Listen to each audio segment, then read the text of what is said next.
नमस्ते friends, I hope कि आप सब लोग बहुत बढ़िया होंगे। और अभी मैं तैयारी कर रही हूँ सुबह के लिए अपने हेल्दी ब्रेकफास्ट के लिए। तो मैंने यहाँ पे एक ग्लास जार लिया है और उसके अंदर कच्चा दूध डाला है। कच्चा मीन्स कि ठंडा दूध डाला है, सॉरी। और ठंडे दूध के अंदर मैं डाल रही हूँ चिया सीड्स, जिसको तुकमलंग भी बोलते हैं, चिया सीड्स भी बोलते हैं। आजकल ये आराम से मिल जाता है कहीं पर। तो इसमें मैंने 2 चम्मच डाला है। वैसे मतलब 3-4 चम्मच डालेंगे तो एकदम गाढ़ा सा बनेगा। तो मैं ये ब्रेकफास्ट में लूँगी, लेकिन इसकी तैयारी मैं रात को ही कर लेती हूँ। और कुछ हेल्दी ब्रेकफास्ट ऐसे होते हैं जिससे कि आपका वज़न अपने आप ही कम होने लगेगा। एक्सरसाइज तो करना ज़रूरी है, उसके लिए मैं मना नहीं करूँगी, पर थोड़ा भारी एक्सरसाइज से अच्छा कि थोड़े कम भारी वाले एक्सरसाइज से आपका काम चल सकता है। चलिए मैं आज एक आप लोगों के साथ टिप्स शेयर कर रही हूँ। मैं जब भी खाना बनाती हूँ तो मेरे टी शर्ट्स के ऊपर बहुत सारे ऐसे दाग लग जाते हैं, जो कि देख सकते हैं तेल के हैं, हल्दी के हैं, मसालों के हैं। तो मैंने यहाँ पे एक कटोरी के अंदर लिया है जो कपड़े धोने वाला जो लिक्विड सोप होता है, वो जैसे कि मैं सर्फ एक्सेल यूज़ करती हूँ तो वही लिक्विड वाला है। और उसके अंदर मैंने थोड़ा सा खाने वाला सोडा डाली हूँ, जो कि जो एकदम मीठा सोडा होता है वो। और ज़रा सा पानी डाल के इसको अच्छे से मिला के ब्रश की सहायता से जितना भी जहाँ पे भी दाग लगा हुआ था तो वहाँ पर मैंने लगा के इसको ऐसे रगड़ के थोड़ा सा छोड़ दिया। तो ऐसे करके मैंने 3-4 शर्ट्स पे लगाए हैं, क्योंकि मैं दिन भर में कम से कम 2-3 बार कपड़े चेंज करती हूँ, क्योंकि मुझे बहुत पसीना आता है। तो इसको इस तरीके से लगा के थोड़ी देर के लिए ऐसे ही छोड़ दें, और फिर उसके बाद आप वॉशिंग मशीन में जा कर के इसको डाल सकते हैं और वहाँ पे इसको क्लीन कर सकते हैं। तो ये एक बहुत ही बढ़िया वाला टिप्स मैं शेयर कर रही हूँ। इसके बाद आप देखेंगे इस पर बिल्कुल ही दाग नहीं रहेगा। अब कहते हैं ना, दाग है तो क्या हुआ, बहुत ही अच्छे हैं, बहुत ही आसानी से हट जाएंगे। तो ये टिप्स आप लोगों के लिए था। तो इस तरीके से मैं अपने घर का काम करती हूँ, चीज़ों को साफ़ सफाई भी करती हूँ, और साथ में जो टिप्स वगैरह होते हैं उनको भी आप लोगों के साथ शेयर करती हूँ। तो अभी सुबह हो गई है और ये दूसरी सुबह की ही बात है। शाम को मैंने दूध डाला था और ये अगली सुबह की बात है। तो मैंने पहले कपड़े लगाए और आज ये घर ना बहुत ही सूना लग रहा है। और सूना लगने के पीछे एक कारण है जो कि मैं बाद में बताऊंगी आपको।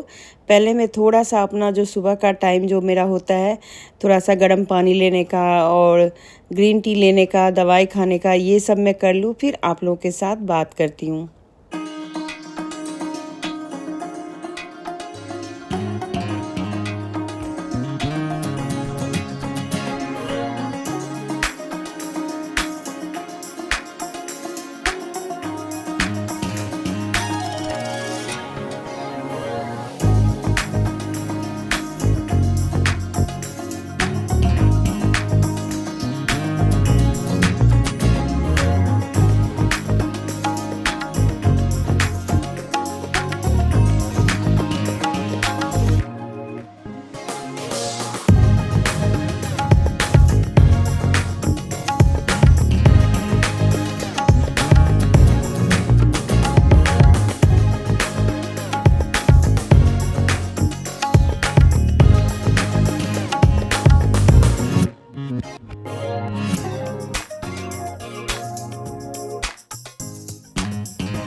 तो ग्रीन टी लेने के बाद अब मतलब बीच में मैंने काफ़ी टाइम इधर उधर कुछ कुछ काम किया है, काफ़ी सारा काम किया। वो सारी चीज़ें आप लोगों के साथ शेयर करूँगी आज।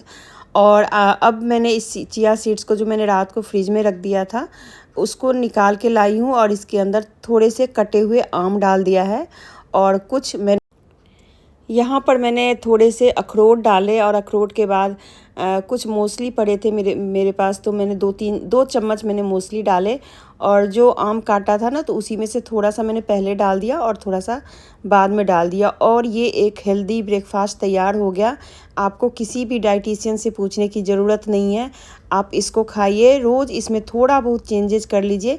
मैं इसके साथ एक ब्रेड भी ले रही हूँ, क्योंकि हल्का सा नमकीन मुझे चाहिए होता है, क्योंकि थायराइड है ना। तो थायराइड में जब तक मैं नमकीन नहीं खा लूँ कुछ, तो मेरा मतलब मुझे लगेगा जैसे मैंने खाया ही नहीं कुछ है। तो इसलिए ये थोड़ा सा चिया सीड्स जो दूध में डाल करके लिया है, और साथ में आपके पास जो भी फ्रूट्स हो, मेरे पास आज ज़्यादा फ्रूट्स थे नहीं, मतलब जैसे कि मान लीजिए सेब है या अंजीर है, ऐसी चीज़ें हो तो वो सब आप इसके अंदर डाल के खा सकते हैं। और जो भी हो, बनाना भी आप डाल सकते हैं, पर बनाना मैं अलग से खा ली थी तो उसका मैंने नहीं इसमें डाला। और इस तरीके से मेरा ब्रेकफास्ट हो गया। और चलिए चलते हैं, एक दिन पहले का ही ये जो क्लिप है वो है, मैं चेक करने आई थी कि मेरा फ्रिज कहाँ तक ठीक हुआ है। तो ये फ्रिज मैंने आपको पहले भी बताया था कि थोड़ा ख़राब हो गया, तो जब मिस्त्री को दिखाया, मतलब जो इनके होते हैं ठीक करने वाले, उनको बताया तो उन्होंने आके फ्रिज को बंद कर दिया और कुछ चीज़ें ठीक करी और उसके बाद बोला कि 2 दिनों तक आप फ्रिज को ऐसे ही ऑफ करके रखिए। लेकिन इस चक्कर में क्या हुआ कि फ्रिज के अंदर इतनी सारी चीज़ें मेरी ख़राब हो गई, सब्जियां ख़राब हो गई, मतलब ज़्यादा मैंने वैसे रखा नहीं था, लेकिन फिर भी दही दूध जो भी चीज़ें थी तकरीबन चीज़ें ख़राब ही हो गई, चटनी वगैरह जो भी थी। तो क्योंकि एक दिन तक तो कूलिंग रहा, लेकिन दूसरे दिन कूलिंग ख़त्म हो गया। और इस तरीके से जब होता है ना कि जब लिक्विड पानी बाहर आने लगता है फ्रिज में, तो मैं आप लोगों को ये टिप्स बता रही हूँ कि फ्रिज को 24 घंटे के लिए आप बंद कर दें। यदि आपके फ्रिज का जो पानी है, जो डिफ्रॉस्ट होता है, वो पीछे से ना होके आगे की तरफ से पानी निकलने लगे, तब ये आप काम कर सकते हैं। फ्रिज को 24 घंटे के लिए बंद कर दें। और नीचे वाले, मेरा जैसे डबल डोर है तो नीचे वाले को तो बंद रखना है, उसमें कोई प्रॉब्लम नहीं है। मेन प्रॉब्लम होता है जो ऊपर हमारा, जिसमें फ्रीजर होता है, जिसमें बर्फ़ जमते हैं, उसमें दिक्कत होती है। तो वो एकदम से क्लीन हो जाता है। जो पाइप वाइप में जैसे आइस बैठ जाते हैं या बर्फ़ का जमाव ज़्यादा हो जाता है, बैठ जाता है वो, तो सारा का सारा ना लिक्विड बन जाता है और फिर निकल जाता है। तो इस तरीके से मेरा फ्रिज अब ठीक हो गया है। मैंने ऑन किया, फिर क्लीनिंग करी और उसके बाद फिर जो भी सामान था बचा खुचा उन सबको ठीक किया, क्योंकि बहुत सारे बटर होते हैं, चीज़ होते हैं, तो बहुत सारी चीज़ें ख़राब होने का डर था, जो कि ख़राब हो चुका। अब फिर जो बचा हुआ था उसको मैंने रख दिया। तो यहाँ पर आइस भी जमने के लिए मैंने रख दिया। जब भी आप फ्रीज़र में क्लीन करते हैं, उसको सफाई करते हैं ना, तो पानी ज़रूर उसके अंदर, फ्रीज़र के अंदर रखिए, क्योंकि उससे ना फ्रीज़र का जो एक लेवल होता है वो कंट्रोल में रहता है और फ्रीज़र ठीक रहता है। चलिए आज मेरे साथ आप लोग क्लीनिंग कीजिए। जब भी ऐसे टाइम मिलता है तो कहते हैं ना कि सोचते रहते हैं कि आज हम इसको क्लीन करेंगे, आज हम उसको क्लीन करेंगे, तो ऐसा ही होता है मेरे साथ भी। मैं भी एक एक चीज़ें क्लीन करती हूँ, लेकिन साथ के साथ मैं बहुत सारी चीज़ें भी करती रहती हूँ। तो जैसे कि आज मेरा ये एक छोटा सा मैंने मतलब ऐसे कपबोर्ड जैसा लगाया हुआ है किचन के साइड में, जहाँ पर मैं कुछ चाय वाय की चीज़ें, मतलब आप समझ सकते हैं कि टी और स्टॉल टाइप का है, जहाँ पे थोड़ी बहुत जैसे चाय के साथ लेने वाली चीज़ें, तो इन सब को क्लीन करके और यहाँ पर फिर से दोबारा से मैंने सारी चीज़ें सेट कर दी। तो इस सब में ज़्यादा टाइम नहीं लगता है, 10 मिनट लग जाते हैं, लेकिन हाँ ये होता है कि अगर इन चीज़ों को आप करते रहें तो क्लीनिंग बनी रहती है। क्योंकि मुझे फ्रिज के साइड में भी साफ़ करना था और ये काम मेरी हेल्पर करती है, तो मैंने सोचा पहले मैं ऊपर का सारा निपटा लूँ, तो जब वो नीचे करेगी तो नीचे नीचे का उसके पास रहेगा और वो अच्छे से कर देगी। तो कुछ इस तरीके से मैं अपना काम करती हूँ। और काफ़ी दिनों से मैं इस तरह से अपने घर को नहीं देख रही थी, तो मुझे ऐसे लग रहा था पता नहीं कितनी गंदगी घर में बैठ गई है। वैसे मैं तबीयत भी ख़राब रहती है, फिर भी मैं थोड़ी बहुत मतलब लगी रहती हूँ। तो इस तरीके से मैंने इस टी स्टॉल को साफ़ किया और यहीं पे मैं पानी भी रखती हूँ, जैसे गरम करने वाला जो हमारा जग है वो, और छोटे मोटे जो बोटल्स होते हैं उनमें पानी भर के रखती हूँ। एक ही मेरे पास प्लास्टिक का जैसे रैक है, इसको मैं किचन के लिए लाई थी, लेकिन किचन में अब इसका यूज इतना ज़्यादा हो नहीं पाता, बहुत ज़्यादा सामान इसके अंदर नहीं आता, तो मैं नहीं रखती। और दूसरा, मेरे स्लैब पे इतनी जगह नहीं है, मैं उसको थोड़ा फ्री ही रखती हूँ। तो यहाँ पर मैं क्या करती हूँ, अपना जो मेरा ग्रीन टी का है वो, केला, मतलब जो सुबह की चीज़ें होती है ना, वो सारी चीज़ें रखती हूँ। उसके बाद फिर मेरा शुरू होता है डाइनिंग टेबल वगैरह को क्लीन करना। तो ये मैं 2 दिनों का वीडियो डाल रही हूँ, तो इसलिए कल भी मैंने थोड़ा बहुत किया था शूट, फिर अगले दिन भी शूट किया और उसके बाद फिर इस सारे वीडियो को मिला करके डाल रही हूँ।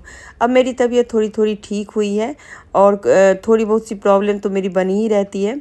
चलिए आज मैं आप लोगों को एक तीसरा टिप्स बता रही हूँ। तो ये टिप ऐसा है कि आपके घर में भी अगर ये आयरन स्टैंड है, मतलब जो हम जिससे प्रेस करते हैं ना जिस पर, तो प्रेस स्टैंड है, उसको रखने की जगह आपको नहीं मिल रही है, तो आप कुछ इस तरीके से अपनी छोटी मोटी कोई अलमारी है लकड़ी की या जो भी आपके पास हो, मतलब लोहे वाली या लकड़ी वाली, तो उसके साइड में थोड़ी सी जगह रही जाती है, तो आप उसके अंदर इसको सेट कर दें तो ये बहुत आसानी से अंदर घुस जाता है। या फिर एक तरीका के कहीं पे भी कील लगा के इसको आप टांग सकते हैं। तो ये टिप्स भी आप लोगों को ज़रूर पसंद आया होगा। चलिए अभी एक रेसिपी आप लोगों के साथ शेयर करती हूँ। ये है बैंगन, और बैंगन को तो हालांकि हम गैस पे बर्नर पे थोड़ा सेक के बनाते हैं, उसको जैसे जलाते हैं और फिर उसकी जो चोखा है या भरता है वो बनाते हैं। पर मैं इसे क्या कर रही हूँ कि इसको ना तवा के ऊपर ही मैं थोड़ा सा इसको रोस्ट कर रही हूँ। तो कुछ इस तरीके से हल्का सा तेल तवे पर डाला था, लहसुन हरी मिर्च डाल दिया था, और इन सब को डालने के बाद थोड़ा सा ऊपर से मैंने तेल भी डाल दिया जिससे कि अच्छा सा नरम सा ये पक जाए। और ढक ढक के पकाया, बहुत जल्दी पक गया क्योंकि बैंगन भी अच्छे थे तो तब पकने में ज़्यादा टाइम लगा नहीं। और उसके बाद फिर हरी मिर्च लहसुन प्याज अगर आप डालते हो तो, क्योंकि मैं बैंगन के भरते में टमाटर नहीं डालती। यदि सर्दियों का मौसम होता है तो मैं थोड़ा सा इसके अंदर मटर वगैरह डाल देती हूँ या काजू भी डाल देती हूँ, पर मैं बहुत कम इसके अंदर टमाटर डालती हूँ। तो बस इसी सब के साथ इसको मैंने थोड़ा सा प्याज डाल दिया और प्याज को भी तवे के ऊपर ही सब कुछ भून भान के इसको बना के तैयार कर लिया। ये देखिए कितना अच्छा बैंगन एकदम खास्ता सा पक गया है। तो आपने कभी पकाया है ऐसे तवे के ऊपर? तो मैं तो ये पका के, और बहुत ही अच्छा लग रहा था इसका स्वाद। बल्कि मुझे लगता है जो बर्नर पे हम उसको तंदूर की तरह पकाते हैं उससे अच्छा आप तवे पे ऊपर पका करके इसका मज़ा लीजिए। तो आज एक ये रेसिपी बनाई तो मैंने सोचा चलो आप लोगों के साथ भी शेयर कर लेती हूँ। तो दोस्तों कुछ इस तरीके से मेरा दिन बीतता है और कुछ इस तरीके से मैं अपने घर का काम करती हूँ। इस बैंगन के भरते में मैंने डाला थोड़ा सा नमक, फ्रेश हरा धनिया और थोड़ा सा अचार का तेल डाला, और ये बिल्कुल ही प्योर जो बैंगन का चोखा होता है तो वो तैयार हो गया। नींबू थोड़ी सी ऊपर से ज़रूर डालिए और हरी मिर्च के साथ इसे सर्व कीजिए। तो एक रेसिपी और मैं आप लोग के साथ शेयर करी, फुल रेसिपी नहीं है, ये फुल रेसिपी मेरे दूसरे चैनल पे है।